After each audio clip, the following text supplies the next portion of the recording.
Siyempre ho, nung tinawag na ho kami, kinakabahan ako nun dahil dalawa ho kami ni JM. Alam niyo na ho na si JM isa rin sa pinakamatalik kong kaibigan sa loob ng bahay ni Kuya. Kaya nakakaba ho na isa ho sa amin na mawawala sa loob ng bahay. Yun yung naiisip ko nung mga oras na una yun.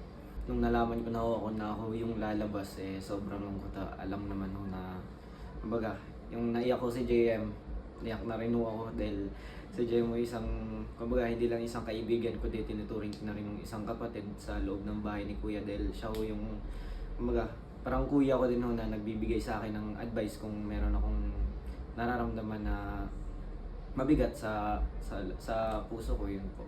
Siguro yung babaunin ko na moment na nanggaling sa loob ng bahay ni Kuya, yung pakikipagkaibigan ko sa lahat ng tao o sa lahat ng nakikilala ko, nakakasalubong ko.